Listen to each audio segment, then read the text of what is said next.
5 diet myths that needs to die in 2025. Hi there everyone, I'm Bert. I study dietetics and psychology, and I work in psychiatric hospitals helping people to become healthier, understanding this whole messiness of life. Over the years, there's some myths that just keeps popping up every week in my lectures.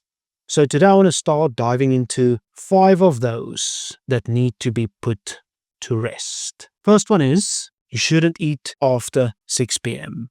That's one of those myths that's like a cockroach in a nuclear holocaust. It will survive. A few things to understand here. If you eat after 6 p.m., it's not suddenly like your body's like, that needs to become fat now, and that's all going to be going straight to my hips. No, that's not how weight gain and fat loss works. It still comes down to the energy, how much you ate during the day, during the week, during the month, over time. And many times for us wanting to eat after 6 p.m. and 7 and 8 and 9 p.m., a lot of times it's more the habit of keeping busy, escaping from something. So no, eating after 6 p.m. does not make you fat. However, one important thing to keep in mind there, the closer you eat to bedtime, it will affect your quality of sleep. And then in the next day, you will have more cravings. Food will satiate you less. You will also have less willpower to say no to your cravings. So just keep that in mind. The closer you eat to bedtime, it might be problematic. Myth 2, all calories are equal. I do preach energy balance, because in the end, in order to lose weight and gain weight, it's still about energy balance.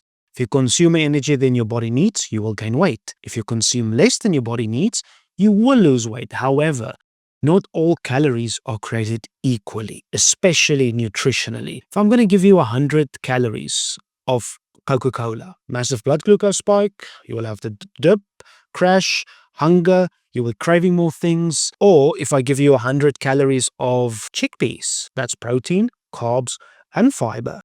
Both of those are 100 calories. The end result is completely different. The one will have you craving something within 10 minutes, and the other one will actually satiate you, slow digesting without a massive blood glucose spike. Energy does matter, but not all calories are created equal. And that is why I want you to think about, if your calories are processed, they are less nutritious, they are higher in energy per gram, and usually they do lead to less satiation and quicker crashing. The more your calories come from whole, unprocessed food, the more satiated you will be, and you will be fuller for longer. So simply put, eat real food. Third myth, you need to be hungry in order to lose weight. How many of you have gone on a diet and you know what, I'm going to get this done? And you know what's one of the biggest pitfalls of any diet?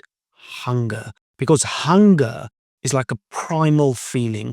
It will take up all our cognition, and guess what we can only think about? Food, food, food. If you want to lose weight and you are going to go on a calorie deficit, forcing yourself to be hungry and relying on your willpower, I'm sorry to say, you are going to fail. That's where you don't have to be hungry in order to lose weight. That is where thinking about having a meal that has enough protein is the most satiating, enough volume to extend the stomach enough fiber to help slow down digestion, enough fats also for satiety. And what will that look like in a plate of food?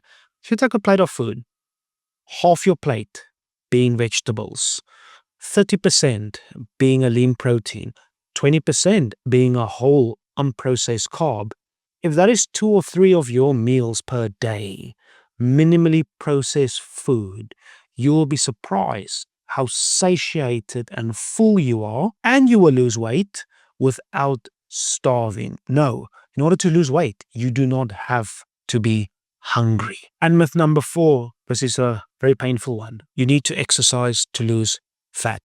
No, exercise is not for fat loss. Exercise is there for muscular health, metabolic health, mental health, longevity.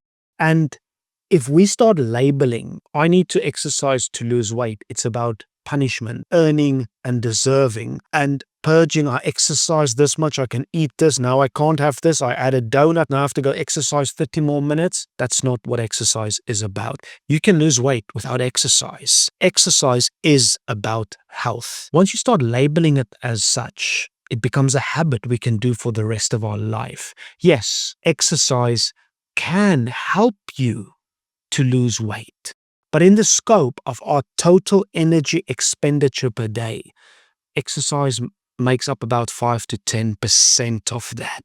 So no, exercise isn't for fat loss. It's for health, metabolic, muscular, mental, not for fat loss. A side effect of exercise is it helps you to lose weight, to build accountability. But so many of us do the opposite. Now that we just went to the gym an hour and a half, you know what I deserve now? 3 muffins when I walk out the elevator and see Mug and Beans Cafe. No. Exercise isn't for fat loss. And the fifth one, this one still hurts to this day, the amount of times I see that. Detox teas and detox pills, they do not work. They literally are a waste of money. Your liver is there to detox you. So no, there is no capsule that can help you detox or these detox teas.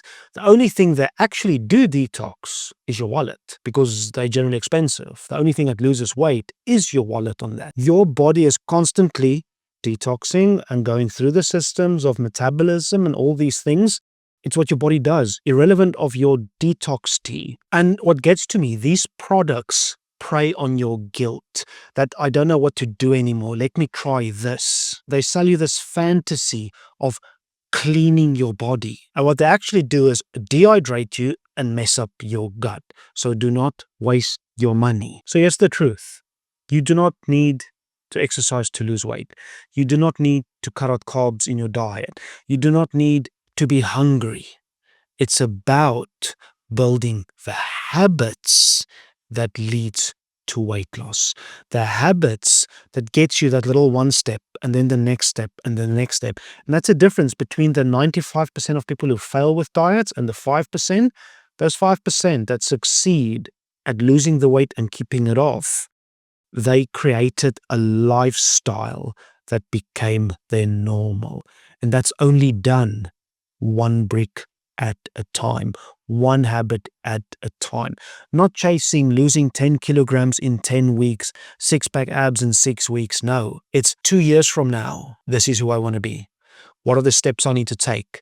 And every 2 weeks, one action. Master that, then the next.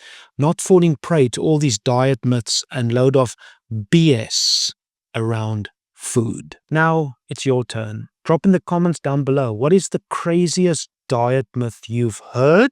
And what is one of those diet myths you still believe? In my next video, I will address a few of them. And if you want science and psychology-backed tips in order to lose weight, become healthier physically and mentally, I would appreciate you to hit that subscribe button. I'll end as I always end. Try to be 1% better today than you were yesterday.